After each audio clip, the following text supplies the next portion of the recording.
സങ്കീർത്തനങ്ങൾ 90 അധ്യായം. അനശ്വരനായ ദൈവവും നശ്വരനായ മനുഷ്യനും.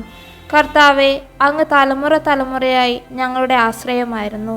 പർവ്വതങ്ങൾക്ക് രൂപം നൽകുന്നതിന് മുൻപ്, ഭൂമിയും ലോകവും അങ്ങ് നിർമ്മിക്കുന്നതിന് മുൻപ്, അനാദി മുതൽ അനന്തത വരെ അവിടുന്ന് ദൈവമാണ്.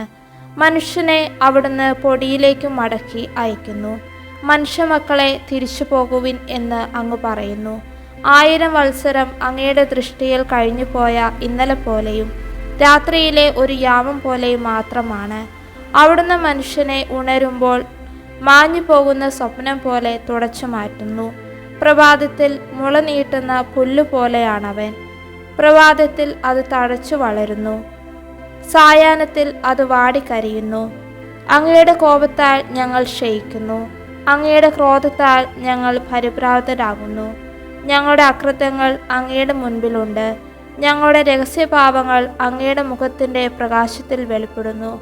ഞങ്ങളുടെ ദിനങ്ങൾ അങ്ങയുടെ ക്രോധത്തിൻ്റെ നിഴലിൽ കടന്നു പോകുന്നു.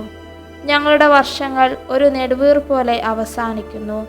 ഞങ്ങളുടെ ആയുഷ്കാലം 70 വർഷമാണ്, ഏറിയാൽ 80.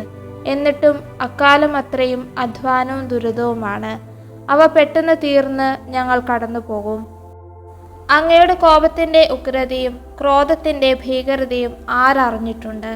ഞങ്ങളുടെ ആയുസ്സിൻ്റെ ദിനങ്ങൾ എണ്ണാൻ ഞങ്ങളെ പഠിപ്പിക്കണമേ. ഞങ്ങളുടെ ഹൃദയം ജ്ഞാനപൂർണമാക്കണമേ. കർത്താവെ, മടങ്ങി വരണമേ.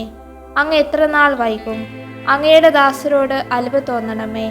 പ്രഭാതത്തിൽ അങ്ങയുടെ കാരുണ്യം കൊണ്ട് ഞങ്ങളെ സംതൃപ്തരാക്കണമേ. ഞങ്ങളുടെ ആയുഷ്കാലം മുഴുവൻ ഞങ്ങൾ സന്തോഷിച്ചുല്ലസിക്കട്ടെ. അവിടുന്ന് ഞങ്ങളെ പീഡിപ്പിച്ചെടുത്തോളം ദിവസങ്ങളും ഞങ്ങൾ ദുരിതമനുഭവിച്ചെടുത്തോളം വർഷങ്ങളും സന്തോഷിക്കാൻ ഞങ്ങൾക്ക് ഇടയാക്കണമേ. അങ്ങയുടെ ദാസർക്ക് അങ്ങയുടെ പ്രവൃത്തിയും അവരുടെ മക്കൾക്ക് അങ്ങയുടെ മഹത്വവും വെളിപ്പെടുമാറാകട്ടെ.